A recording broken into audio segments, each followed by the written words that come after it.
Viewer discretion is advised. Take it away. All right. You are listening to Wine and Crime, the podcast where two friends chug wine, chat true crime, and unleash their worst Minnesotan accents. You darn tootin'. Darn tootin'. I'm Lucy. I am Amanda. And today, as this episode comes out, is Thanksgiving. So I have a fun little headband. Oh, God. It's from the dollar spot. Because this is, what's it called? Post-capitalistic hellscape. Just clinging to every thread of serotonin you can grab. Like little drumstick headband. Just, yeah, whatever gets you through, you know? This is, For fucking prise you from your depressive slump. This is our first Post-election. recording post-election. I'm recovering from COVID. My wallet was stolen in Roe. We're all just recovering as best we can. If you don't laugh, you die, right? Why not both? Oh my God. I will say that I am grateful that the black curtain of anguish and disappointment and terror that descended post-election didn't quite drop for like 5 days later because we were in Italy. Mm-hmm. Like I was It was able a nice to delayed. It was like a delayed pill capsule. Yeah, I feel like I got 5 days of more of joy. Of disassociative joy. Yeah. Mm-hmm. And pasta. Yeah, the pasta was helpful. Yeah. It was Anyway, very helpful. I yeah. hope that everyone today can also eat all of their emotions in the form of a Thanksgiving feast. Whatever gets you through. Whatever Or gets weed. you through. Yeah. And, you know, if you're more like me and don't celebrate Thanksgiving, then I hope that you have joy today in quiet, you know, reflection and reverence. Maybe a fun headband. It's what it's. Maybe a fun headband. Maybe listening to this episode and paying reparations to indigenous communities. Whatever floats your boat. Hey. Yeah. Float Whatever your boat. floats your Mayflower. Whatever, oh, God. Fuck the Mayflower. Whatever sinks your Mayflower. Yep. If only. Okay, so obviously the little Thanksgiving themed, and I thought it would be fun to cover bird crimes. What is more fitting? What is more fitting? And I Can't think of any other crimes associated with Thanksgiving. I think I know the answer to this question, but have you ever processed a bird? And not like the existence of birds. Like the psychological processing. Have you ever wrapped your mind around the concept of a bird? Have you ever processed the concept of a bird? Because first of all, birds aren't fucking real. They are all spawned out of the Space Needle, and they're all government drones. I'm going to say no and no. I've never physically, plucked the pin feathers from a still warm dead bird. So I've done that. I know you have. I've done that. It was... Did you love it or hate it? You know, there were parts I didn't participate in. So what I did, that I volunteered to assist with poultry processing on a small Black-owned farm in southern Minnesota. And I actually think it's a really cool experience. And especially if you eat meat, it's valuable to know what happens to your dinner before it's your dinner. I mean, I think. I think that's a very responsible thing to do. But I went to this beautiful farm and I did some bird capture. So you grab them by the legs and you hold them upside down, and that blood flow to the head kind of knocks them out. So they just like don't. They're not go like limp. and they're not like freaking out. And then they had this guillotine of cones. So like you put these birds in these cones upside down. Like a gallows. Yeah, and their heads pop out the bottom, and then the part I did not participate in was putting them in the cones and securing them and then cutting their heads off with the knife. I didn't do that part. I watched it, but I didn't do it. And they truly do kick those legs for a while after their head is cut off. Why is that? I'm going to look that up. I should have looked that up. Some neurological response. They must not have the same kind of like complex connection that like our brainstem and has with the rest, like the functionality of the rest of our body. I don't know. It must just send fucking messages, fire messages. Okay. So this is what happened. Okay. They have larger than normal eye sockets, which allows the brain to move higher up into the skull after their neck is cut. Also, something like their nervous system and their spinal cord is still intact even if their head is cut off. Okay, so maybe they're like, maybe that portion of their body is lower. It also triggers nerve endings in the neck, which sends a burst of electricity down the nerves to the muscles. That's why they like, ah. There you go. Wow. So when that part is done and you keep the farm dogs away from the bucket of severed heads, because those farm dogs love to get their maws on a chicken head. That's disgusting. Yeah. And these dogs were like white, like pure white. So I'm like pushing these dogs away from this bloody bucket. Like no one can talk about not being able to process the concept of a bird. No one will be able to process this. We can't have this. Then you take the birds out of the cones and you dip them in a very specifically temperatured hot water vat so that it loosens the feathers but doesn't cook the bird. Oh. And then you put them in this like weird, it looks like a clothing dryer, but filled with like rubber thimbles. And it spins around and it's wet, and that pulls and sucks out most of like the big clumps of feathers. Centrifuge. Yeah, and then you take it out of there, and then this is the part that I did that was like my favorite. If you're like a skincare person, this is like really fun. You take like little tweezers and you get every single feather like from the folds of their little legs and whatever. Then I handed it off to professionals who knew how to like actually butcher the chickens and take out the organs to set aside that are edible, and then the organs that are not edible. To prepare them, it was for like a free-range poultry CSA. It was really cool. It was really fascinating. I got to drive a tractor, which I was probably not qualified to do. I think you need like a special license, but like I'm not saying the name of the farm, so no one's going to get in trouble. And I looked fucking awesome driving that tractor and did a really good job.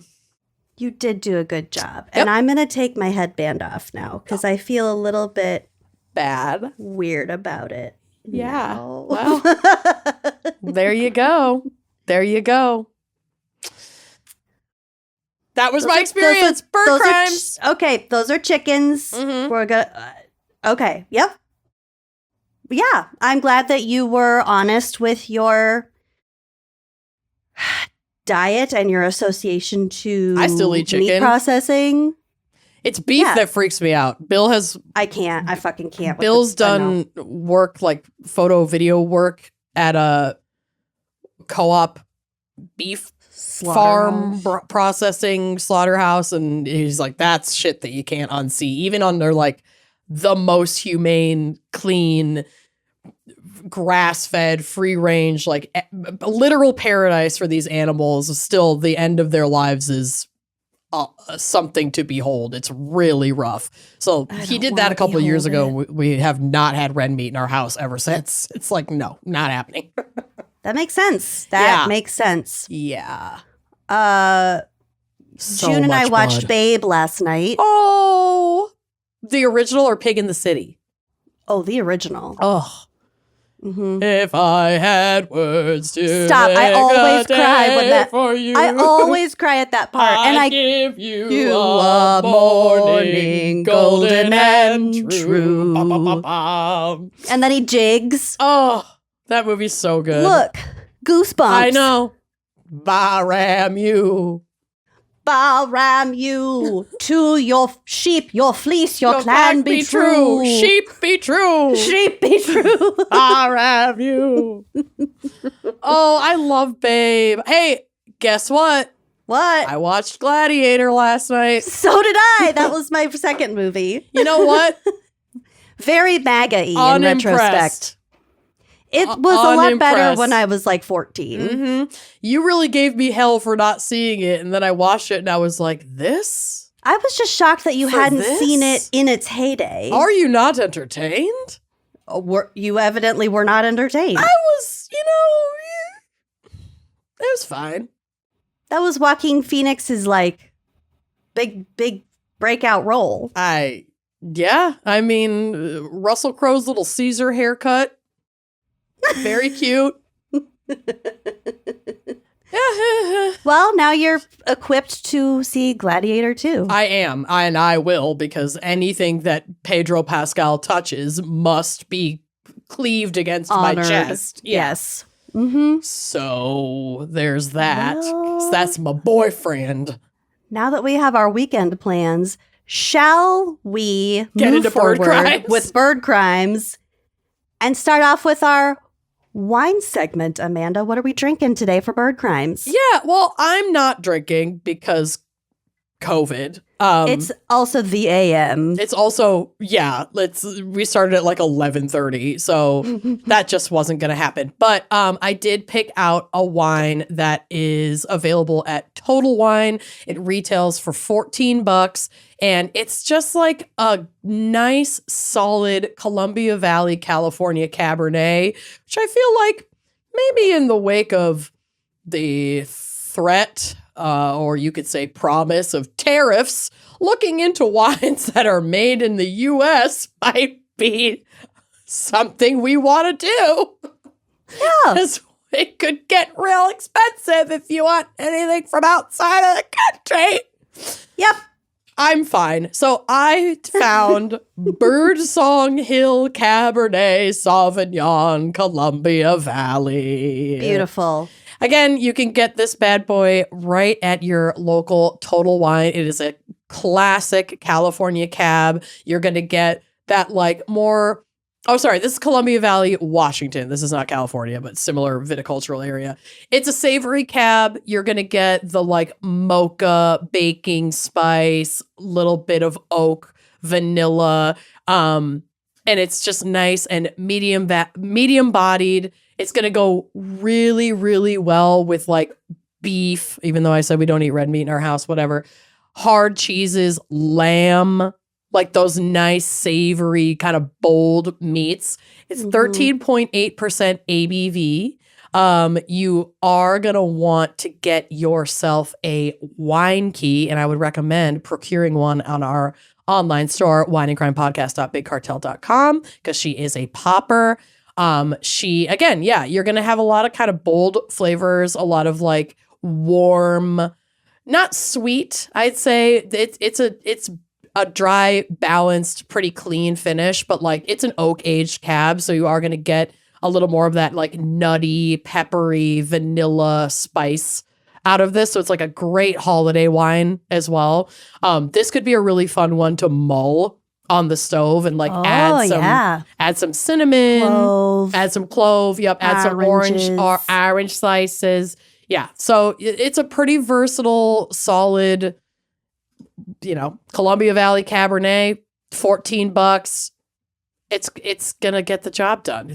And if you drink it, let me know how it is, because I still can't taste or smell very well. but I'm getting there. So I'm drinking, in reality, Waterloo Peach Sparkling Water. Are you sipping on anything this early in the day or not really? In reality, got my Caribou.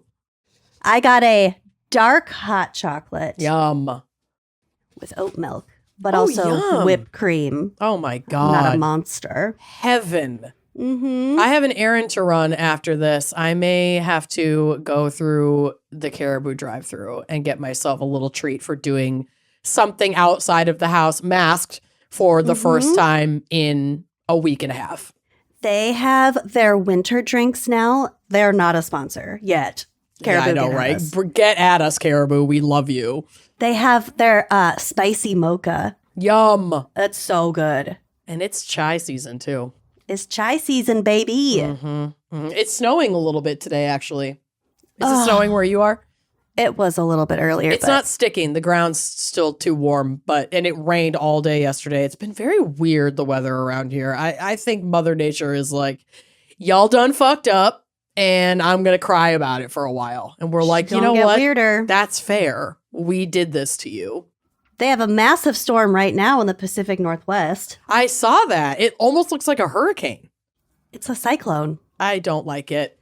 A bomb cyclone. Okay. Well, should we take a quick break to hear from our sponsors and maybe order like storm shutters and, I don't know, guns? At least the tools needed for processing your own poultry at home. Yep. Because it's gonna be cheaper. In the wake of this election, Lucy and I are going to go full trad wife content and just homestead. I've always wanted to compost. Listen, we are white women, and this is what white women do. It's our destiny. It's our destiny. It's what our ancestors would have wanted. Probably. Sick. I'm not going to fucking do that. Anyway, should we take a quick break? We'll start drinking.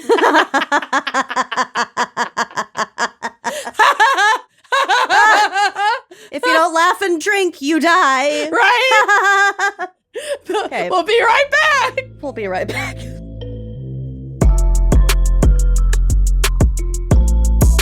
All right, Lucy, what is our background and God willing psych? I do have some psych. Fucking A. For bird crimes. Okay. So, because this episode comes out on Thanksgiving, you know what? I'm going to put my headband back on. Okay. Live your truth. Because it comes out on Thanksgiving, I have a bit of background on turkeys specifically and answering your burning question, why do we eat turkey on Thanksgiving? Okay. There are a few different reasons, and marketing, of course, is one of them because this is America. It always is. The only reason we have like Santa in a red suit is because of Coca-Cola. That's crazy. Yeah.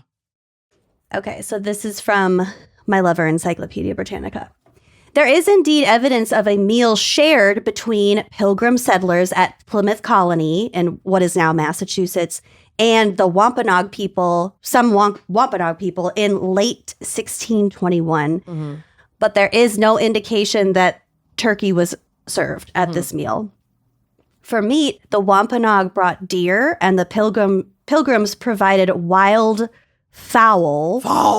Fowl. Strictly speaking, that fowl, it could have been turkeys because turkeys were native to the area, but historians think it was probably ducks or geese. Okay. This also wasn't a huge milestone for them, the meal of Thanksgiving, because Europeans had lots of different harvest festivals, and also Christians had multiple days of Thanksgiving since forever before what we know, what we celebrate, quote unquote, as Thanksgiving now in the modern time. Lots of communities held unofficial Thanksgiving celebrations all over New England in colonial times and afterwards. By the turn of the 19th century, however, turkey had become a popular dish to serve on such occasions. And like I said, there were a few reasons for this. First of all, that bird was rather plentiful. One expert estimated that there were at least 10 million turkeys in America, what is now we call America, at the time of European contact. There are 10 million in Minneapolis, and they fucking block traffic. They get in the way of the light rail train. Those turkeys are nasty and They are mean. fucking mean, and they do not care. No. They do not get out of the way. They chase They chase you. They peck at your car. They're a menace. Mm-hmm. And they probably don't even taste that good because they like eat trash. Oh, God. I bet they're nasty. They're huge. They're really fucking scary. huge. It shocks me every time. And they used to really only be in Northeast. There was like a whole thing about the Northeast Minneapolis turkeys. Mm-hmm. No, they're on the South Side now. They're fucking everywhere. Ew, really? Yes. They're yes. migrating. I saw some blocking traffic at like Hiawatha and 42nd. Oh my like God. going to get my prescriptions. I was like, what the fuck are you doing down here? I don't like that. Not in my backyard. They're like feral hogs. They're Oh. spreading. They're foul. You should get a gun. I should. I have to protect my family. Beans could never survive a turkey attack. Could you? No, I don't want to imagine. No, it would be I so won't. bloody. I won't think about that. It's too scary. It reminds me of that scene in Babe where those wild dogs are attacking the sheep and they end up killing Ma. Yeah. But Babe comes and he runs and he hits one of the dogs in the side and it like kind of rolls and they run off. I know that a lot of those animals were like animatronic animals, but like the ones that were not. In my heart, they were real. Ferdinand. Ferdinand would be your favorite. I love Ferdinand. He's got a goofy voice. And I love the mean cat. Oh, yeah. She gets her comeuppance. I need to rewatch that. Babe is so good. It's on HBO. That's where I found it. Okay. Second, turkeys on a family farm were almost always available for slaughter. So alternatively, live cows and hens were useful as long as they were producing milk and eggs, respectively. But turkeys were generally raised only for their meat and thus could be killed at any time. Do we do anything with turkey eggs? Make more turkeys. I'm looking up turkey eggs. I don't know why you couldn't eat a turkey egg as opposed to a chicken egg. Why don't we eat turkey eggs from modernfarmer.com? Americans love eggs, at least chicken eggs. On average, a given American eats about 250 chicken eggs per year. And sure, we started dabbling in other delicious, interesting varieties, blah, blah, blah, blah, blah. But have you ever eaten a turkey egg? Why not? Turkey eggs are totally edible. Those who have backyard turkeys report their eggs taste remarkably similar to chicken eggs. They're slightly bigger, the shell slightly tougher, and the membrane between the shell and the egg slightly thicker, but otherwise not too different.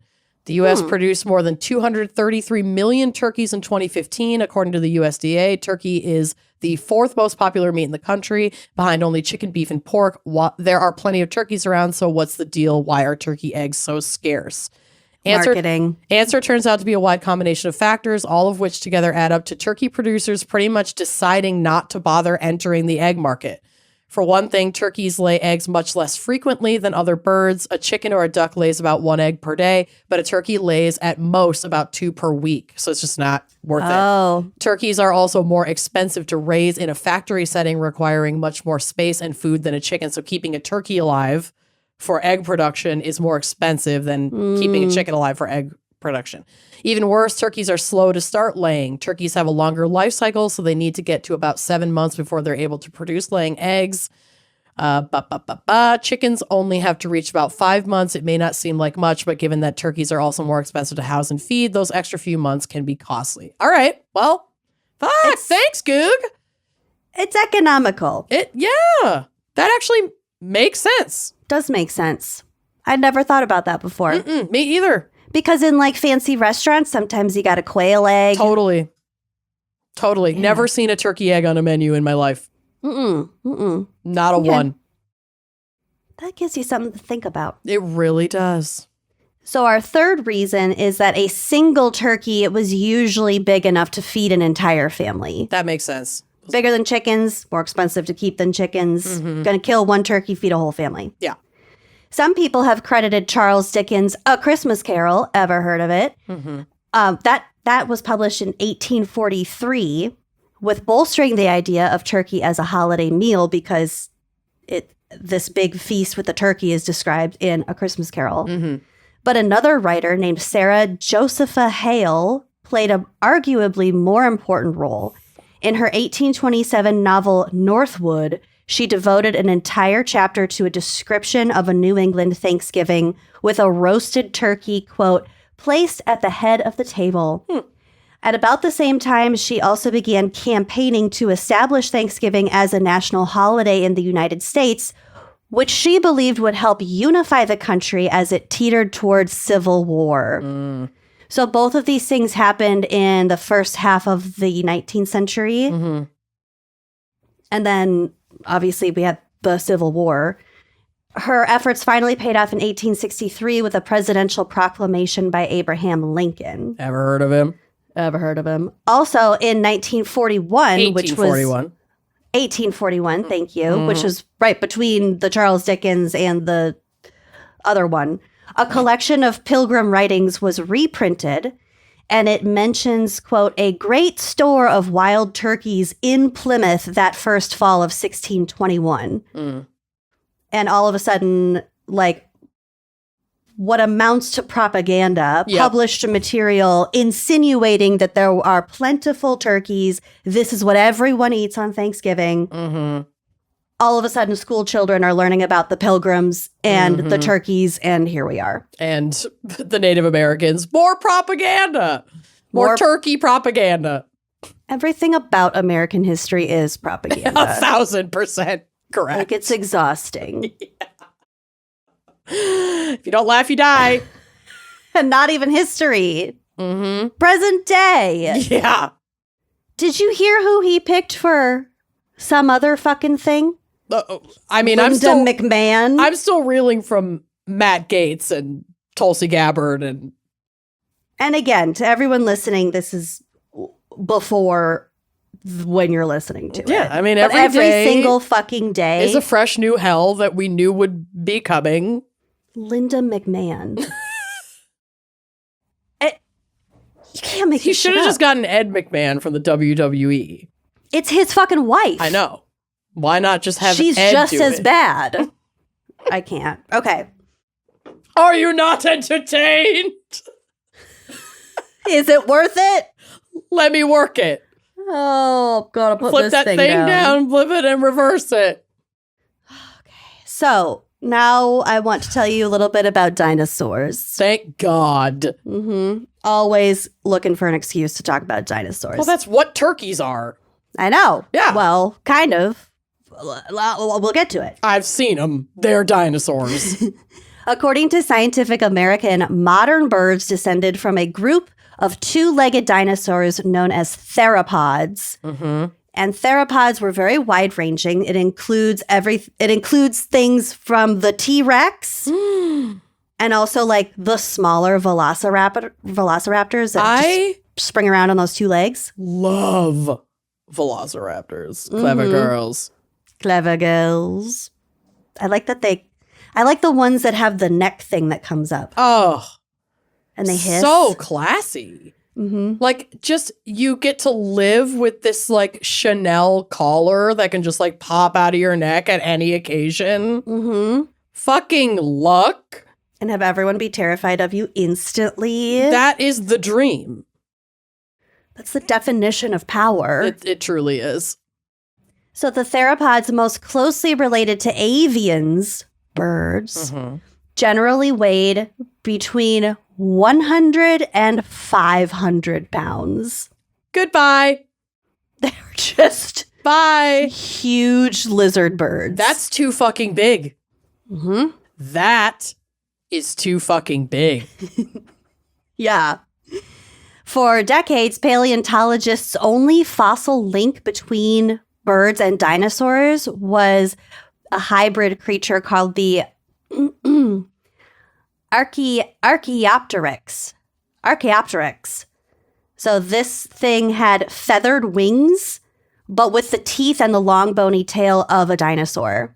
Hold on. I feel like... Oops. I just deleted it. I feel like this is a brand of camping wear. Arcteryx. Arcteryx. Yeah, they spell it differently. They spell it ARC apostrophe TERYX, Arcteryx. Gear for living adventurously. But it's based, I know, because I've seen this picture of like the skeleton that's like curved and looks like a fucking bird. Mm-hmm. I've seen that picture like stitched on lapels. Okay. Yep. Well, Yep. also not a sponsor. Marketing. Everything is tied together. Mm-hmm. This late stage capitalism, I just can't. Yep. Discoveries have shown that bird-specific features like feathers began to emerge long before the evolution of actual birds, indicating that birds simply adapted a number of pre-existing features for new use. Evolution is wild. Which means that dinosaurs had full wings and feathers before any of them flew. Yeah.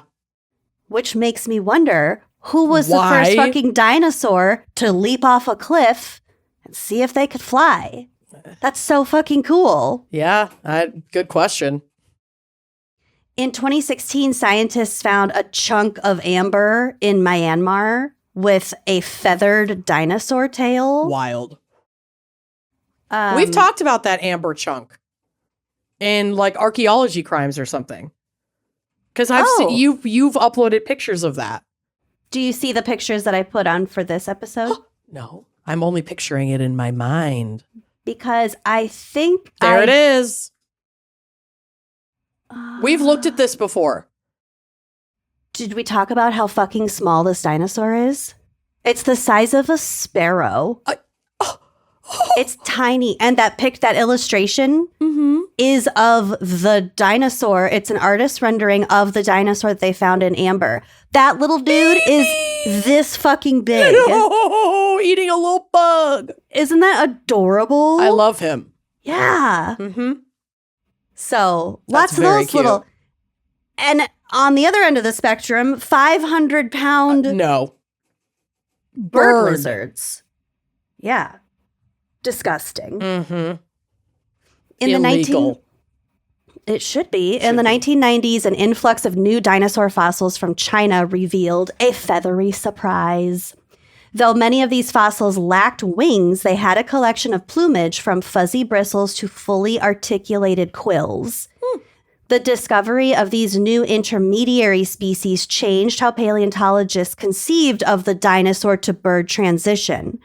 This meant that, like I said, feathers had to evolve in dinosaurs long before actual birds developed. Mm-hmm. The latest analyses of these fossils, which track structural changes and map how the specimens are related to each other, support the idea that avian features evolved over long periods. Very cool. That is just so fucking wild. It also makes sense from an evolutionary standpoint, though, that the feather would have to exist before any of these animals took flight, because the feather is a key component to the ability to fly. Mm-hmm. So, yeah, I guess I pictured something in between like flying dinosaurs that have like leathery like bat wings and feathers, but that's apparently not. No, they had what the feathers happened. before they. Yeah. And yeah, I mean, from an evolutionary standpoint, which like so much of evolutionary change is triggered by the need for survival. If some of these animals, it's similar to how like certain animals came out of the ocean, like to survive, they had to leave the water habitat to survive. Some of these animals had to be able to not be on the fucking ground, or had to be able to migrate long distances to be able to eat or like breed or follow food. It's like, it's so crazy. Just the necessity that sparks evolution just to survive. I mean, mud skippers. Yeah. Just to be Fuck fucking off with that. I can't. They can climb trees. No. Bye. Talk about illegal. Yeah. There's a lot of those weird fucking animals that I had not like heard of. And then I went to the Museum of Natural History. Mm-hmm. In Chicago. No, the one in New York. Oh, you went to the one in New York. We went to one Whatever in that one's Chicago, called. which was also fucking amazing. Yeah. Fuck. Ugh, okay. Animals are crazy. Yes, they are. And the next thing I want to talk about is the owl theory. Oh, okay. I knew this was coming. So I did a Spooky Little Bitch episode all about the owl theory, interviewing an author named Titty Smith. Mm-hmm. Yes. Mm-hmm. He's from New Zealand. He's really funny and smart. Mm-hmm. He wrote a book called Talons of Death. Oh.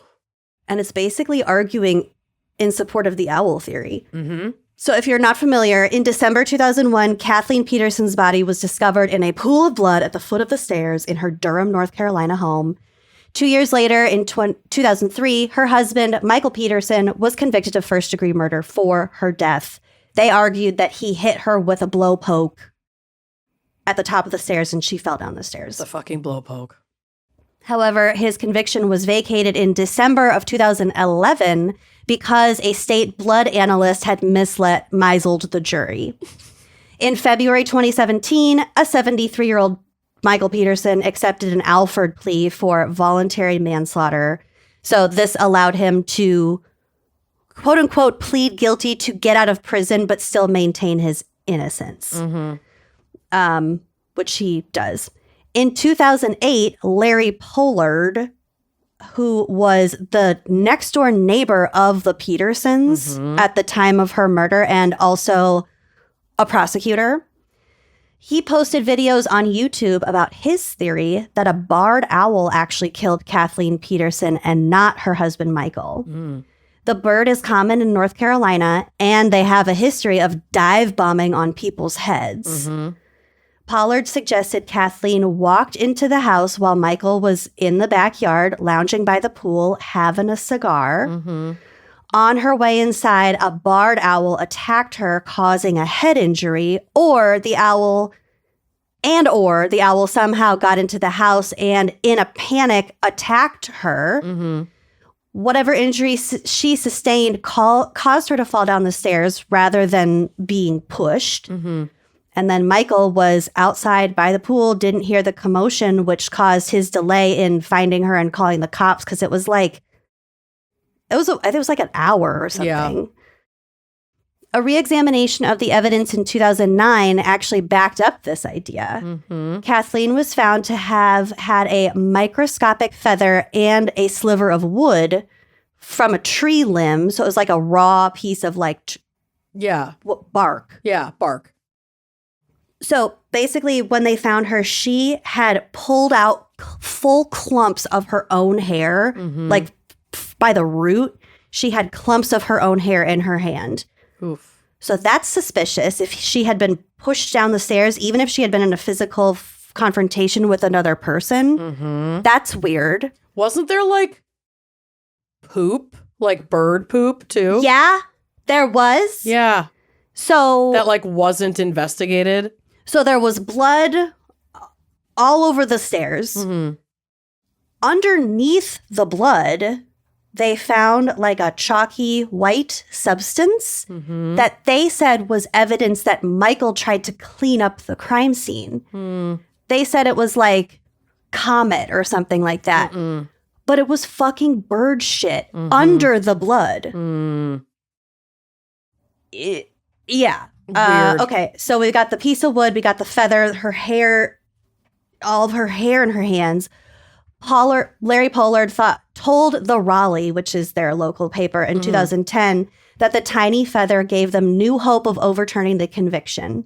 In an affidavit submitted to the court, Dr. Alan Van Norman, a neurosurgeon, owl expert, and former U.S. Navy surgeon, endorsed the theory on the basis that the wounds on Kathleen's scalp looked like they came from a pair of 3-taloned feet rather than a blunt instrument. Interesting.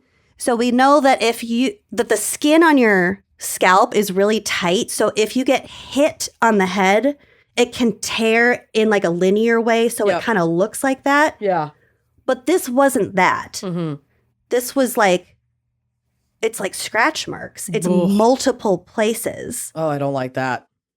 Yeah. So there are holes in the theory, such as why wasn't there any other trace of an owl except the tiny feathers and also the poop, which nobody talks about. Mm-hmm. How was a massive owl meant to have gotten into the house in the first place? Why did Michael hear the owl? And there are plausible explanations in Titty's book. Mm-hmm.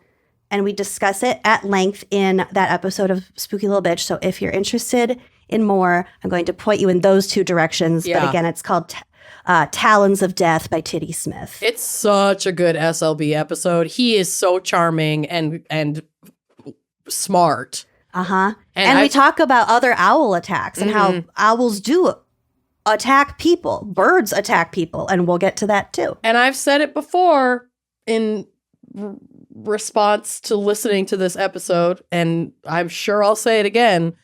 I have always been a staunch believer that Michael Peterson killed her. I was unwavering in that regard, and I laughed at the owl theory big time. And You after mocked me. I did. And after listening to that episode, I even entertain that possibility. There's so much evidence that didn't make it to trial.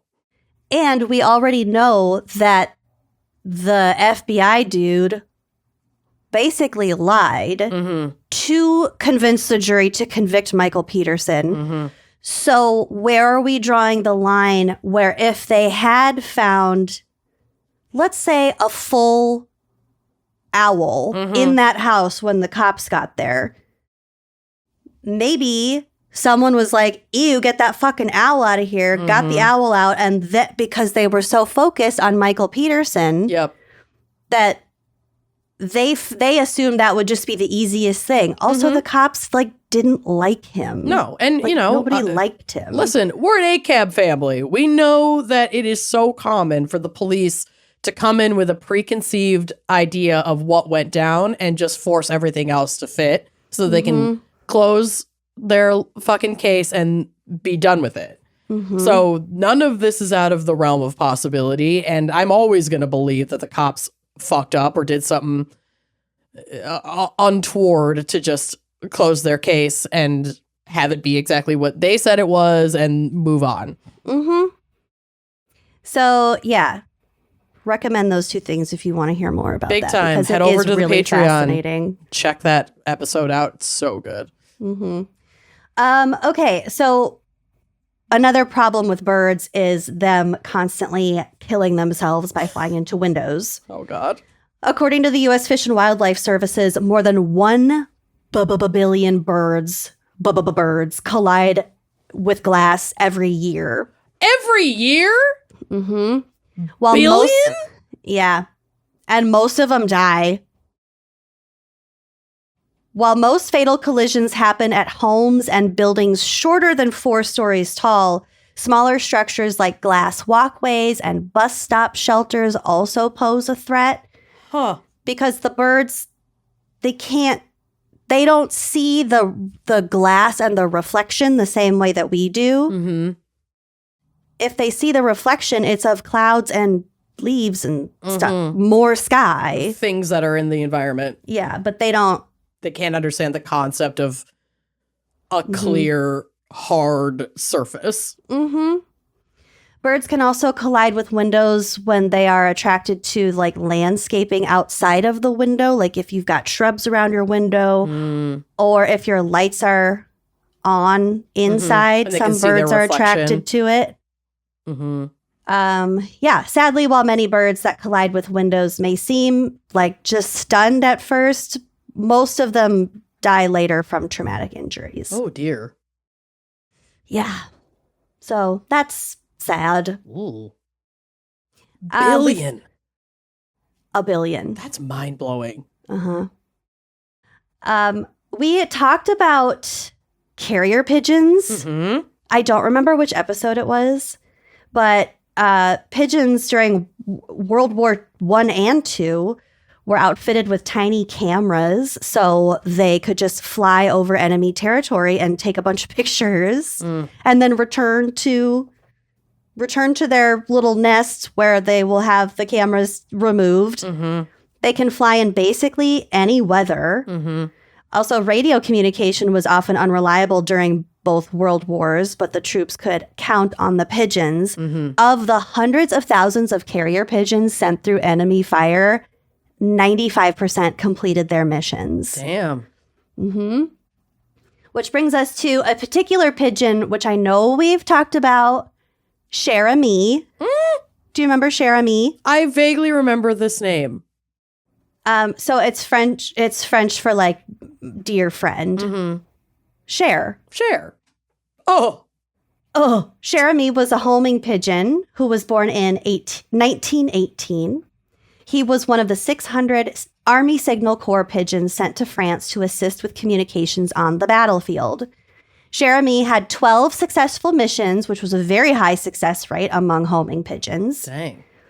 But when the Germans became aware of the Army's use of pigeons in carrying important information, they began training to shoot down all pigeons. Ooh. So now that they were kind of found out, Yeah. this became a lot more dangerous. Enemy number one. Cher-ami had his most dangerous mission during the Meuse-Argonne offensive in 1918. He was stationed with the 77th Division, which was later called the Lost Battalion, in the Argonne Forest. So basically, they found I think there were like 150 troops in this battalion. Mm-hmm. They were cut off from the rest of the Americans, from the rest of the Allies. They were in the middle of the woods. They're behind German lines. Mm-hmm. Their allies don't know that they're back there. So, like, everyone's shooting at them, including the Americans. And since they were out of reach of a radio signal, only a homing pigeon, Cher-ami, he was their final hope, their only choice. Save us, Cher-ami. American Major Charles Whittlesey and his men watched as almost all of their pigeons were shot down by the Germans until they were left with only Cher-ami. So he attached a note to Cher-ami's leg, and the note said, quote, "We are along the road parallel to 276.4. Our own artillery is dropping a barrage directly on us. For heaven's sake, stop it." Oh. Cher-ami took off, dodged all the bullets, giving the soldiers hope until he was shot through the chest and he fell to the ground and he died and the whole battalion died. I'm just kidding. That's not what happened. What the fuck? Okay. So he was shot, but he regained himself and ended up getting back in the sky and delivering the message. He flew at record speeds, covering 25 miles in less than a half hour. With a gunshot wound. Through his chest. Cher-ami. Cher-ami. He arrived at the American base with the message, but he was severely wounded. Oh. Army medics were able to save Cher-ami, but he lost his right leg and was left permanently blind. Let the poor boy retire in peace. He did. Good. Due to Cher-ami's bravery, the bombardment on the Lost Battalion stopped, and 194 men safely returned to American lines. Damn. He saved almost 200 people. That's wild. The French government awarded him the Croix de Guerre to honor bravery on the battlefield. Under the care of his trainer, Captain John Carney, Cher-ami returned to the U.S. in retirement, where he spent the rest of his life. He died due to his war wounds on June 13th, 1919. Oh. He was only one. Oh. In Fort Monmouth, New Jersey, his body was preserved and presented to the Smithsonian with honor in 1921. This is my favorite part. Sweet Cher-ami. According to contemporary Signal Corps records, Cher-ami had been traditionally addressed with female pronouns, marking the bird as a hen. However, in 2021, in honor of the 100th anniversary of Cher-ami's display at the Smithsonian, the institution did DNA testing and found out that Cher-ami was biologically male. Oh. Isn't that sweet? I don't think they cared about their gender identity in any way, but I'm glad we got to the bottom of it. They transvestigated Cherami. Well, it would have mattered with the spelling of their name, because if it was a girl, there'd be an E at the end of her name. If it was a boy, there wouldn't be. So they had to change the whole name. Got it. Okay, just a couple more things. Finally, justification for my 25 bird feeders. Did you know that bird watching, or even simply bird listening, can lead to various mental health benefits in humans, including long-lasting stress relief? Really? So, a 2022 study in Scientific Reports found that seeing or hearing birds improved people's mental well-being for up to 8 hours. So, they had a sample pool of nearly 1,300 people. They used an app to log their mood at several different points throughout the day. And at the same time, they noted whether they could see or hear birds at that time. Interesting. People with depression, as well as those without a diagnosed mental health condition, experienced significant improvements in well-being when they had those encounters. And they also had controls for whether or not that included seeing trees, plants, water, sky, all that stuff. It was specifically birds. Interesting. A study published in 2017 found that bird abundance in urban neighborhoods was associated with a lower prevalence of depression, anxiety, and stress. And another study showed correlation between happiness and the number of bird species around people's homes and towns. I told you about a time when I was babysitting as a kid, and I had put the kid to sleep and was just chilling downstairs on the couch, waiting for the parents to come home. And I'd never babysat for these people before. And I heard sounds coming from the basement. And I went down to investigate, and there was a massive floor to ceiling bird enclosure with a huge parrot in it. And it was I don't recall this story. Oh, it was so scary. It was dark and slightly backlit. And I literally the way I remember this cage, and I mean, I never babysat for these people again. I don't even remember who they fucking were.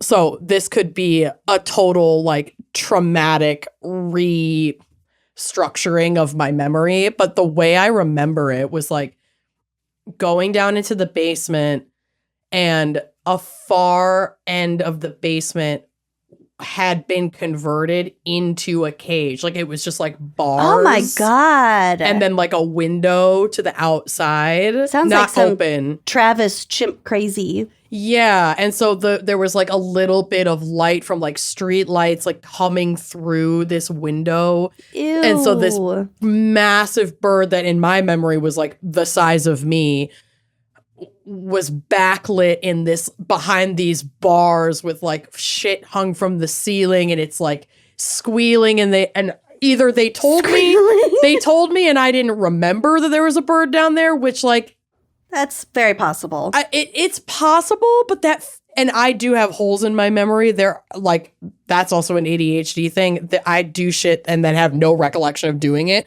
or hear shit and have no recollection of hearing it. But I feel I'd remember that oh, by the way, if you hear anything coming from the basement, it's our giant bird. What if it was a harpy eagle? It may as fucking well have been. I feel Are you familiar? Yes. Okay. I think that's my worst. It's one of the scariest birds. It's one of the scariest animals in the fucking world. That thing is crazy looking. Also, I think bats and birds are the scariest animal to encounter when you don't expect it. Mm-hmm. I've had bats, not in my current house, but I've had bats in my old apartment. It's really they're unpredictable, scary. And they could just come from fucking nowhere. Anywhere. I was watching bat. Dawson's Creek on my couch. Ew. And then saw this black mass fly through my living room. And I ran down the hallway to my bedroom and went to close the door. And it was I saw it flying through the hallway toward my door. It was Batman. Yeah, no. No, that was called my boyfriend at the time. It was like, you're going to come deal with this because I know what I'm not doing. There's an actual demon in my house. I'm not leaving this room. So. The last time I had a bat, I was home by myself and I got rid of it by myself. And I was really proud of myself. I'm impressed. Yeah. I mean, put on gloves, wear them out, cover them in a towel, take them outside, put them in a tree. That's really like the best way to do it. But it's a lot easier said than done because they've got bursts of energy and they fly fast. Well, I got it in a room, in the room that is now June's room. And I shut the door and I just went to bed and I put a towel under the door so it couldn't climb out. And I was like, I'm dealing with this tomorrow because it's going to be a lot less active during the day. So the next morning I got a colander and a bath towel. And really quietly, he was hanging on the back of the door. Oh. And I just gently put the colander over and gently scooped the towel and brought him outside and he flew away. It's like, God. And then you go get all your rabies shots. Yeah, I vacuumed a lot. Oh. Okay, I got a couple bird facts because I just forgot we were talking about birds. Hashtag bird facts. The smallest bird egg belongs to the hummingbird. And the egg is the size of a pea. What? Yeah. I've never even given that a moment of thought in my life, but hummingbirds are like the cutest fucking animal in the world. Of course they have the cutest little eggs. Tiny. A pea egg. Oh, that's adorable. The largest bird egg belongs to the ostrich and is about the size of a cantaloupe. Fuck ostriches. Chickens. Talk about dinosaurs. Yeah. Chickens make over 100 distinct noises when they're communicating with each other. I'm putting this on the drive. You have to see this hummingbird nest. And there's like a lady's hand for scale. Oh my God. It looks like something I would buy to put on a wreath from Marshall's or Michael's. Oh my God, it does look like a little doll. It looks like a doll. Like the miniatures. Yes. I cannot. There's one next to a dime. They're teeny. I see the dime one. The dime is the size of the nest. This is amazing. And it's from a website called How to Enjoy Hummingbirds. Oh my God, they're so cute. That little dinosaur wasn't much bigger. No, baby. The first bird domesticated by humans was the goose. Kiwi birds are blind, so they hunt by smell. Weird. Mockingbirds can imitate sounds ranging from a squeaking door to a cat meowing to a baby crying. Ooh, don't love that. And my favorite fact, because I could talk about fucking crows all day long. Yeah. They can hold a grudge against a specific person for 17 years. I love that. Which is longer than their lifespan, so it's intergenerational grudges. They literally die mad. Yeah. Die mad about it. And then teach their kids to hate you too. I love that. Apparently Vancouver has a big crow problem. A murder. Lots of them. And some guy, they would they'd dive bomb people. They would attack people who wronged them. Minneapolis has a crazy murder of crows that comes out. There's all these locally famous photos of them. They're in they hover around kind of the Franklin area of South Minneapolis. And they took over this park. And there's crazy pictures of the Minneapolis murder of crows. Oh my God, I love that. Murderapolis. Murderapolis. It's about the birds. Always has been. So some guy noticed all these crow attacks in Vancouver and he made an app. It's called Crow Tracks or something like that to log where people are attacked by crows. Huh. Interesting. And then one other person in this, it was a New York Times article. It'll be in our sources. This woman She had long blonde hair and she went jogging frequently with her hair in a ponytail. And she would always get attacked by crows. Were they attracted to the swinging ponytail? Well, then she spoke with another woman who also had long blonde hair and a ponytail, and like a couple of other women. And they're like, yeah, the crows always attack me when I'm out jogging. And she was in a park one day and she saw a dude with a long blonde ponytail kicking ducks. They hate the guy and they were mistaking her with the guy. And they also hated the guy on behalf of the ducks. Crows are fucking amazing. I know. I got goosebumps again. Holy shit. I need to re-listen to the crow episode of Ologies. Oh. Corvid Thanatology. Sure. The crow funerals. Oh, I can't. I can. And will. So speaking of birds having grudges on behalf of others, here's a short little case for us. This is where I'll wrap up my segment. On Christmas Eve 2001, a pet white-crested cockatoo named Bird Clever. Okay. was a fucking hero. So basically, Bird belonged to a man named Kevin Butler. Another man named Daniel Torres broke into Kevin Butler's home and started stabbing Kevin in the chest and abdomen and cut his throat. Oh, God. Bird is flying at Daniel, trying to get him to stop attacking his owner. These birds bond hardcore in some cases. Especially, this is a cockatoo. I feel Cockatoos, like those parody birds are really... parrots. Like, I was on TikTok the other day and found this live of a young disabled man who has a very bonded pet parrot. And it was so... I watched his feed for like an hour of just this bird interacting with this man. It was one of the most incredible things I'd ever seen. I was like, what the fuck is happening on my phone right now? The bird was like pruning and grooming him and like rubbing against his face. It was like the second you saw, I wrote like, wow, that bird loves you so much. And he responded talking about how he's had him for like 17 years. Like they grew up together. They can live like the full human lifespan basically. And sometimes these birds will have to be put in people's wills, like tortoises do, to be passed down. He's like, he's very bonded to me. Like at this point, basically that bird couldn't live without this person. It was, and I have my feelings about that too with animals, you know, like it feels kind of wrong, but it's really fascinating to witness.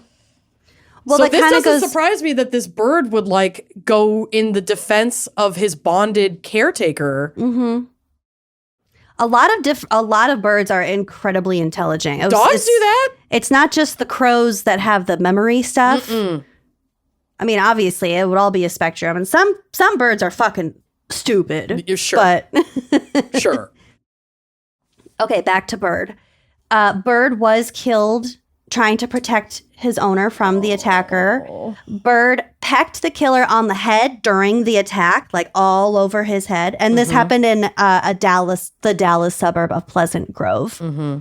Torres then wiped the blood away off of his head and then touched a light switch, leaving his DNA at the crime scene. Good bird. Bird's attack was the only reason that he was caught?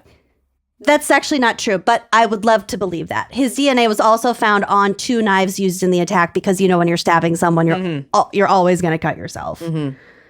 But yeah, Bird attacking him caused his own blood from his head to be on that light switch. Wow. Bird sacrificed himself for his owner that day and was also found stabbed to death at the crime scene. His leg got cut off. Oh my God. Torres said in a confession that he had stabbed Bird with a fork after it had pecked him all over the head. In February 2003, Torres was convicted of murder and sentenced to life in prison. Oh, so Kevin didn't make it. Oh, no. Kevin was stabbed to death. Oh, Kevin and Bird are resting in eternity together. I know. Oh, that's so sad. Why am I getting emotional? Oh, my God. In February of 2003, what did I just read this? Torres was convicted of murder and sentenced to life in prison. Yes. Mm-hmm. While defense lawyer Philip Linder told the Dallas Morning newspaper that he did not think Bird played a major part in the jury's decision, the prosecutor felt otherwise. Mm-hmm. So this prosecuting attorney, George West, said Bird's bravery had been key to the trial. So in his closing remarks to the jurors, he said, quote, "This bird spoke. He spoke to us. We know this bird will attack anybody who is attacking his owner. And who did he attack? Daniel Torres." Ooh, I have chills. I know! This for the bird 90th spoke. time. This bird spoke. Wow. Isn't that amazing? That is amazing. That is amazing. There was a lot more fodder for bird crimes than I think you gave me credit for. Listen, you did good, and I'm proud of you. Thanks. I know we've also covered, I think it was on a GAC, actually. There was an altercation between a married couple, and a bird was a witness and gave one of them up. Yeah, because wasn't talking. he Freddie, stop hitting me. Yeah. Called him out, called out by his pet bird.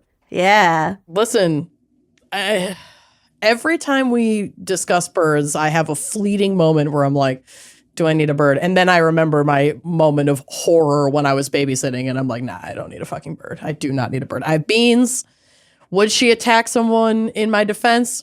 Absolutely not. But we are very tightly bonded, so I'll take it. I think it would be better for you if you had bird feeders for your kitties to watch, and also just started making friends with the crows in your community. Mm-hmm. There's a Instagram that I follow where this guy feeds his crows different things and makes different I don't know how to explain it. He makes different challenges for the birds to get the things, or he'll puzzle set out boxes and things like that. They can solve all that shit. Or he'll set out really weird stuff to see do the crows prefer shrimp cocktail or peanut butter? Oh my God. And then they'll bring him shit. I want this person to take care of me. Yeah. Put out peanut butter and shrimp cocktail for me, and I'll show you which one I like better. Both. Yeah, I like both. I like both a lot. I really like peanut butter. Good crush job. Some shrimp cocktail, though. Thanks. I learned a lot. That was a lot. It was a lot. Covered a lot. Are you ready for my case? Yeah, I guess. Well, that's not true. No person dies. But okay. I mean, okay. So Stanislavas Hojevakis, yep, who goes by Stas, a Ukrainian veterinarian, became involved in a significant wildlife smuggling operation that trafficked rare and exotic birds from regions like South America and Asia into Europe. And this was pretty prevalent in 2015 to 2018. Just bird smuggling, or this specific operation? This specific operation. Okay. Obviously, I don't know if this person, I know Stas is not still active, but the person he was working for is still active. I'm not sure. I have to imagine he is. Wildlife smuggling it's a big problem. A huge problem. Yeah. Ugh. So in 2017, 2 years after graduating from the National University of Life and Environmental Sciences of Ukraine, Stas responded to a job advertisement seeking veterinarians to do work with exotic animals. Quote, they said they were breeders and they have a shop with rare animals, he recalled. The facility, which heavy quotes, run by an elusive man who went by Constantine, turned out to be a windowless basement under a shopping center in Kiev. Oh my God, that sounds really horrible. There's a picture on the drive of the little shopping center. It's not like a mall. It's like a little storefront with a palm tree sign on it. So it's like already kind of a rundown little storefront. It was in the basement of that, the windowless, unventilated basement of that building. That's where you're breeding hundreds of exotic animals. And they weren't breeding them. They just claimed they were breeders. Oh. Yeah. So it was not good. Stoss described the facility as a terrifying place, unventilated and lit by fluorescent lights with a lingering stench of mold and feces in the air. In a dozen rooms, cages were sometimes stacked from floor to ceiling, so tightly packed that the birds were in constant distress. Oh. It was so bad that workers called it Arkham after the grim mental asylum in the Batman comics. Ooh. No, not good. Many of these birds arrived to this hellhole already in awful condition with broken wings and missing feathers, which isn't surprising as the methods of capturing these birds are barbaric. This is from Organized Crime and Corruption Reporting Project.org, which is my main source for this case because they did a whole deep dive into this and like not a lot of other reporting has been done on this specific smuggling ring. They said, quote, many of the birds died en route from their rainforest homes where they were often caught in glue traps on tree branches and their legs and wings broken as they were removed from the glue traps God. before being sold to the network's couriers.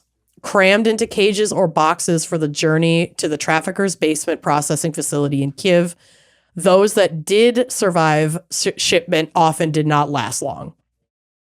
Now, I can't speak to why this Stoss, this fairly fresh out of college vet, stayed in this position. I have to imagine it was for the money. I did read that veterinarians in Ukraine are wildly underpaid, and it's not a very respected line of work. He said he did have reservations about the job, but that the bosses, the higher-ups, offered more than double what his university classmates were making and a rent-free apartment in one of Kiev's upscale neighborhoods. So he was certainly swayed by the promise of making a living and being cared for. And I'm not forgiving his participation in this. I'm just trying to curb my own judgment because this shit is pretty fucked up. And, part of why we do this show is to peel back the layers and understand what would compel you to participate in something like this? Well, if you have so little, and now, we'll get to what he's up to now, but this was 2017, 2018. Obviously, Russia hadn't invaded yet, but things were not chill. Right. Yeah. And so it's just one of those shitty things where sometimes your circumstances, desperation, wanting to take care of yourself and your family.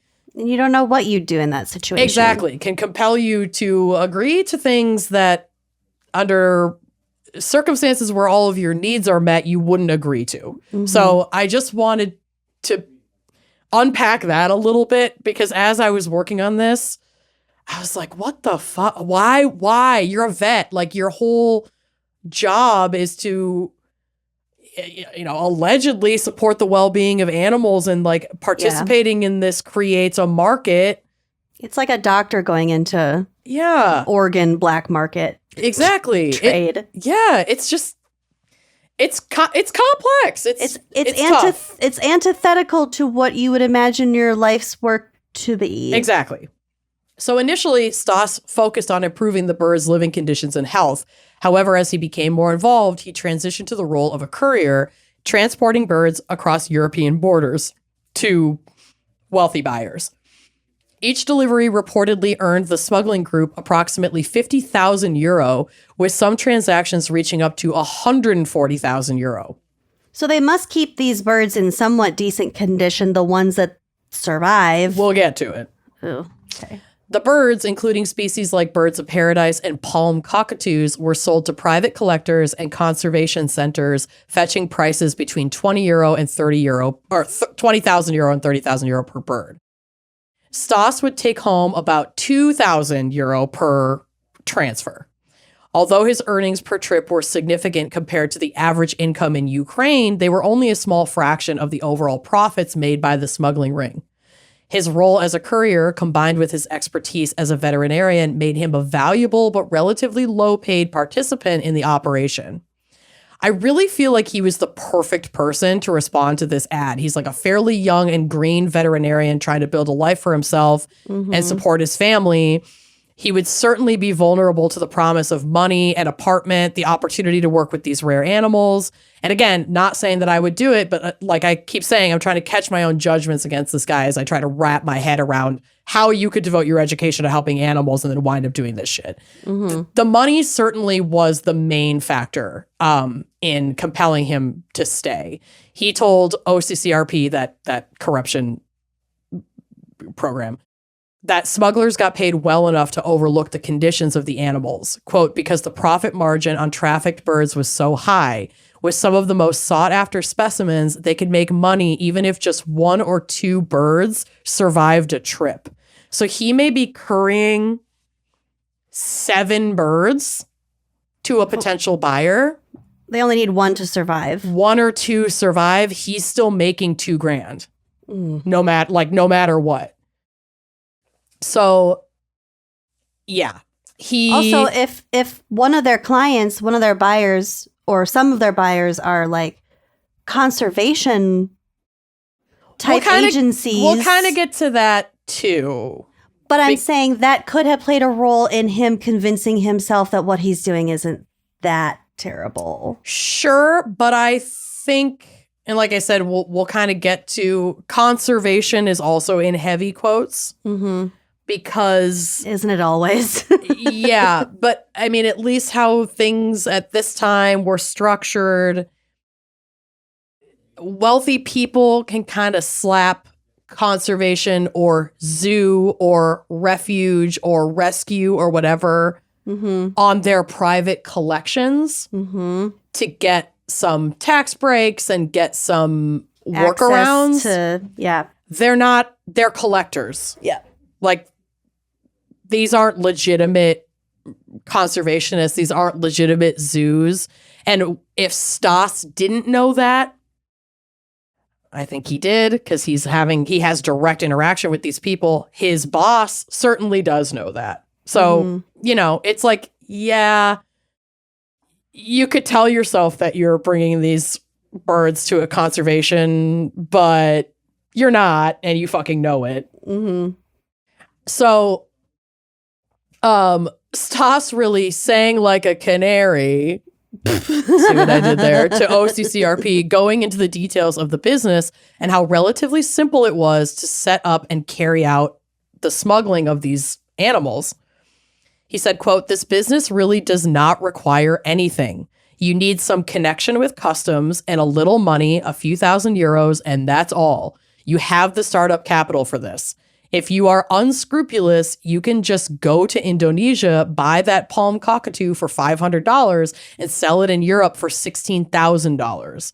It will pay off like 34 times for 1 bird. And if you bring 10 birds, this is a very simple way to easily and quickly make a lot of money, astronomical money." According to OCCRP's report, traffickers like Stas are aided by the lack of border controls inside the 26-country Schengen zone, as well as a lack of attention to enforcement. In this new role as a courier, Stas said he smuggled more than 1,000 rare birds across Europe with ease. The fact that he was a dual citizen who also held a Lithuanian passport made it especially simple for him. Because like routes he could take through Lithuania that were even less, monitored were easy because he had a passport. He said the smugglers' favored method was bribing train conductors in Kiev to lock the birds in compartments and smuggle them into the EU. Then he would pick them up at major train stations in cities like Budapest, from where he could drive anywhere within that Schengen zone without fearing inspections. Wow. On his first, because it was like, you've already bribed the people that would have been holding you accountable in terms of customs by bribing the train. And then once you're there, they're not checking. Yeah. On his first assignment in September of 2017, he picked up 4 birds of paradise in Kosice, Slovakia, loaded them into a rental car with an EU license plate and crossed the continent before taking the Channel Tunnel to the UK. The continent. The continent, I know. Jesus. I mean, Europe is so small. It's like, we forget that the United States is fucking massive. I mean, I guess it wasn't the size. It was the fact that he could smuggle something across a continent without any checkpoint. But think about it. If you could smuggle a whole lot of shit from California to New York. You know, that's you're not driving going through across different countries. You're though. not, but like I think what we sometimes forget is that border crossing in Europe is not as intense as, say, going from like the United States to Mexico or the United States to Canada, because those areas are so small and condensed, and they're, you know, collaborative. A lot of them are part of the EU, even though they're different countries. So it's not that different from going across state lines where there, you know, may be different laws. It's like, well, you got to be really careful if you buy fucking weed in Colorado and then drive through Nebraska to get home. The laws are different, but they're not checking you at the border. You know, it's not it's not the same as a national, an international border crossing in the United States. It's just too bad that these people could get away with 1,000% these horrible things. 1,000%. And where like the main checkpoint would have been was getting into the EU in the first place, and they bribed the train conductors. Yeah. So there you go. Anyway, so across the continent before taking the Channel Tunnel to the UK. Most of the time, they're just waving you straight through, said Alan Roberts, investigative support officer with the UK National Wildlife Crime Unit. Some 60,000 people use that Channel Tunnel every day. Quote, it have been very easy to smuggle birds under the channel, he added. The few times in his career that Stas was stopped, he presented a handful of bullshit permits. None of them applied to the birds that he was transporting, but they satisfied the border officials who glanced at them and then went on with their day. And fortunately for this crime ring, buyers were willing to pay extra for fake papers for their birds. So they're also, when they are trying to enforce things, these agents are just not trained. No. Because they're exotic bird paperwork. And I saw some pictures of the paperwork that I didn't put on the blog because it's boring as shit. But like anybody looking at that would have no idea unless you're a fucking expert in wildlife, like trafficking, rare wildlife permits. It all just looks like boring ass government paperwork. I probably would glance at that too and be like, I ain't reading all that. Bye. Go. Yeah. Congrats on your pretty birds. Yeah, there's 60,000 fucking people coming through here on any given day. Cool, you have a permit. Great, bye. I next. So I do get it, but it does suck. So buyers were wealthy collectors in so-called, quote, sanctuaries all over Europe. So this is kind of to your point here. Again, from a different organization now, from corruptionwatch.org, quote, some of the clients purported to be conservationists, but many were simply ultra-rich people who wanted to own exotic animals. Even today, such possession is a symbol of status, no matter how costly it might get. It can sometimes become an obsession, though the animal is rarely the one that benefits. On social media, rare and beautiful animals are as share-worthy as Bugattis, designer luggage, and luxury yachts. Some rare animal aficionados register their collections as zoos, which comes with tax breaks and easier access to rare CITES listed species. Excuse me, CITES is like an animal trafficking and endangered species list in the UK. Mm-hmm. The OOCRP notes, but this can often pose a danger to residents and animals in the same areas. Just in the UK, there are more than 300 licensed zoos, but most of them are private.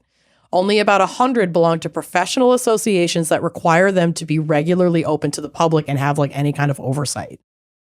One of these wealthy UK buyers, a Cornwall man named Todd Dalton, was a customer of Constantine and had a private zoo packed with exotic animals. One of the animals was a snow leopard who around Christmas time in 2017 was able to escape his enclosure when inclement weather washed enough earth away from a security fence that the cat could slip right under, leaving him wandering the Cornwall countryside for 6 days, my God. attacking and killing sheep and terrifying residents. Oh my God. Yeah. Babe would have gotten him. Can you imagine, Bahram you? Oh, ram you. Like, Wow. talk about the dark timeline of Babe. It wasn't a wolf. It was a snow leopard. Snow leopard. Oh, I can't. no. I can't. I went to a private zoo one time with my cousin. Mm-hmm. Cricket Hollow. Mm. We saw a sign for it off the highway and we were like, that looks fucked up. Let's go. Yep. It was maybe the most disturbing real life experience I've ever had, Mhm. except for House on the Rock. Mm. Mm-hmm. Those two are tied for the most disturbing experiences I've ever had. Listen, I've fallen for a roadside zoo. I got to feed a giraffe. Yeah. If you can touch the animals, It's not not good. great. I mean, granted, you can feed giraffes at the Minnesota Zoo too. You just get on a platform and hold out a leaf and they come and eat it. You can't like pet them. But Yeah, I guess you could feed them at the Des Moines. but you know, Well, but like holding tiger cubs and shit like that. yeah, I've never done that. I've never done that. Mm-mm. Stas, in the relatively short time he worked for Constantine, made himself quite valuable by improving the conditions of the birds themselves, thus making them more attractive to buyers. He said he convinced his boss to let him install ventilation and start feeding the birds a more varied diet at that like underground facility. Survival rates improved, and within a few months, the head vet was fired and the boss put Stas in charge. Oh. Stas, despite never seeing Constantine's face, continued to serve the smuggling ring.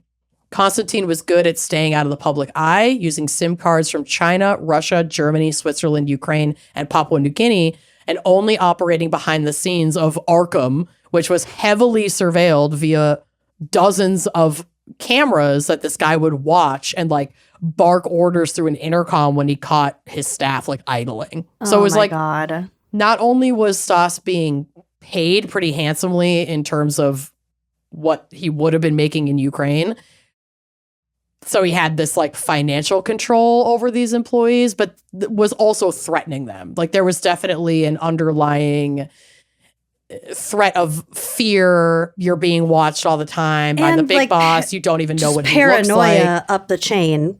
Paranoia. Constantine wanted his employees to know that he was extremely powerful. He claimed to have high profile political connections and that he had been a major in the Ukrainian security services, which of course, when this publication reached out, they were like, we're not responding to this. Like, I don't think he's full of shit, and they just didn't Yeah. want to get involved. Mm-hmm. Constantine went by several aliases, but his preferred identity was Alex Adamek, supposedly a Slovakian man. The name Alex Adamek appeared on so many documents unearthed by the police, including sales agreements and fake veterinary certificates, that customs authorities opened an investigation into Alex Adamek, only to find out that no such man even existed. It's fake name. Yeah, fake name. And he had a bunch of these different aliases. And as far as I know, this guy has not yet been caught.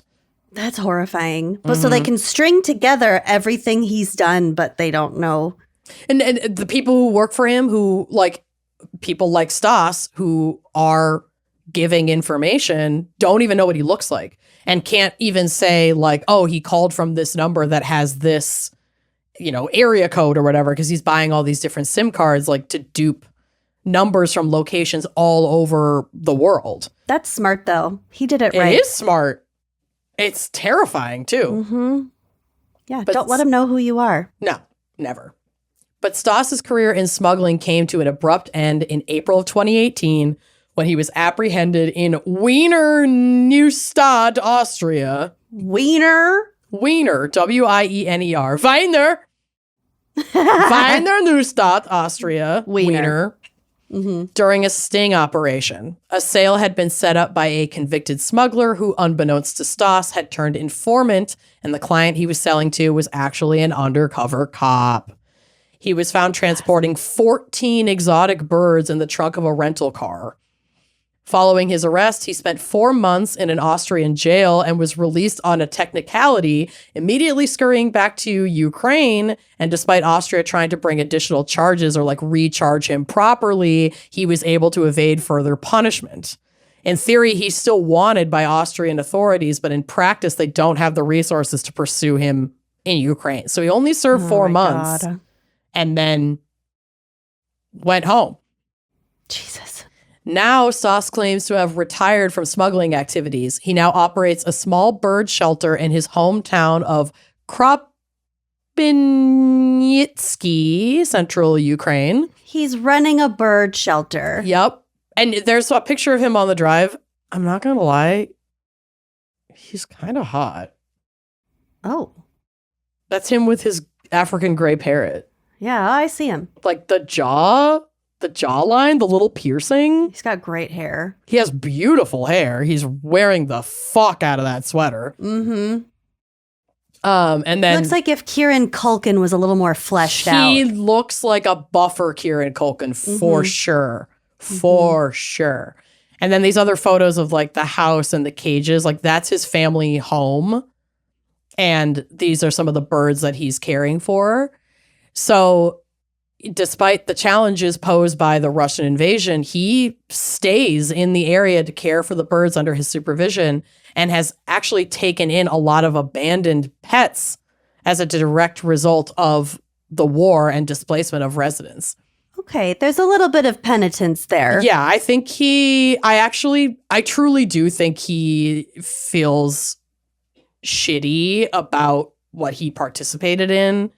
And at the end of the day, he loves these animals and like wants to help them. So this is like his way of, maybe he only served 4 months in Austrian jail, but now he's committing his life to like staying in a war-torn place to care for these animals. Yeah. His little bird shelter's current inhabitants run the gamut from protected African gray parrots, like the one that's on his shoulder, to ordinary pet budgies and cockatiels. Budgies! Left behind by Ukrainians who fled the country after the Russian invasion. There's also a stork with a broken wing that he calls Boris. Oh. Even as air raid sirens ring through his neighborhood, Stas keeps calmly feeding bananas and nuts to his birds. All of them are kept in neat aviaries behind his family home, ready to be moved to a bomb shelter within 2 minutes in case anything is to happen. So he like practices these They have drills. drills. Yeah. Wow. For the most part, though, bird owners call him for advice on how to flee with their animals. They worried that it would be hard to get them across the EU border. It wouldn't be, he reassured them.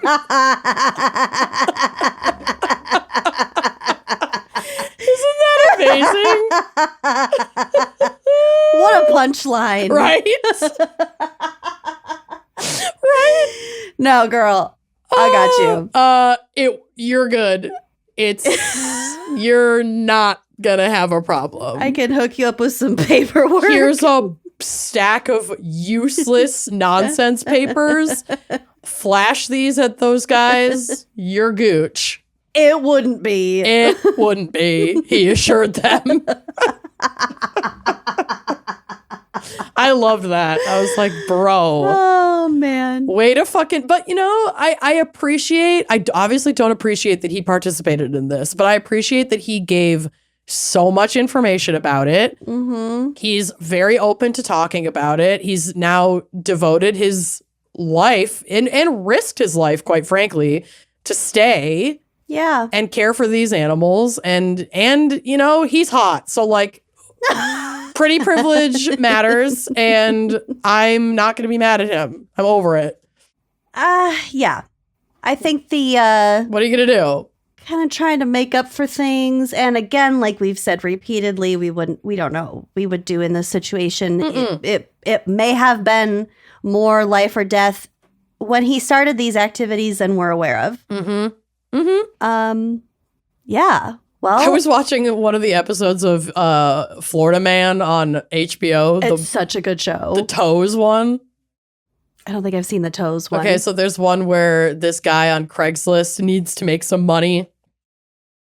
And he posts that, like, he'll do basically anything for a quick buck. And he gets, like, flooded with all of these, obviously, like, deeply sexual requests. But then he finally gets one that's like, I have a fantasy that I want help with. It's not sexual, I swear. It turns out the fantasy is this guy wants him to cut off a few of his toes, cook them, and eat them in front of him. And he'll pay $4,000 for this guy off of Craigslist to come do it. So he agrees and he goes to do it, but then the guy chickens out and won't let him do it, but then like pays him the $4,000 anyway. Oh my God, that's incredible. I know. And Bill and I are watching this and I'm like, I think I'd have a hard time cutting the toes off, but like for $4,000, I'm tasting that toe. Like I'm cooking and tasting that toe. And If you can cook it, yeah, he wanted him to cook it. do you have to eat the whole thing? There's bone and nail in there. I would imagine you don't have to eat the whole thing. Just a little quick. Yeah, just take some bites. Like that I could convince myself to do. And Bill's like, that's so weird because I could probably cut the toes off, but could not eat them. And I was like, together, we can make that $4,000. And it just got me thinking of like, what would I do for $4,000? I've done more for less. Wouldn't you do? Right? Like, where is your limit? What's the minimum amount of money you would eat human flesh for? I mean, honestly, probably that $4,000. Depends on how much I have to eat and what part of the human it is. You know? What if it was just like bacon? You could cook it and it's kind of nondescript, it's just fat. Yeah, I'd eat that for a couple grand. Whatever. I think I'd do it for $500. Yeah, sure. I'd want to milk more out of it. I'm poor. I need the money. Yeah. But yeah. But I'm saying after negotiations. Mm-hmm. Like where's my bottom line? Where's your bottom? $1,500 to eat human bacon For way less. Yeah. I'm largely just curious. Yeah. Mm-hmm. Is cannibalism illegal? I'm Googling it. Yeah, that would be a goog. I feel like it's a gray area. I think it is. Maybe that's... Is it a states I was thing? going to say, are we leaving this one up to the states or how does this work? Okay, Idaho is the only U.S. state with a law that specifically prohibits cannibalism. Well, there you go.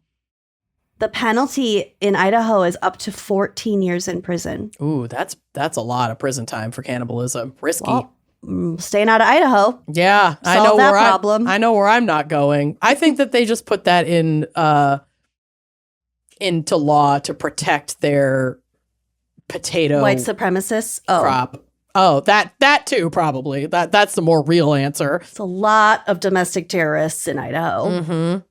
Mm-hmm. Well, with that, happy Thanksgiving. What would you do for $4,000? Listen to Bird Crimes? Where's your basement on this? Text us your basements. Text us your basement on cannibalism. Mm-hmm. Enjoy your Thanksgiving feast. Oh, God. If those two things happen to intersect, please email us. Cut off those toes and send us your recipes. Yeah, I mean, it's like when you process a chicken.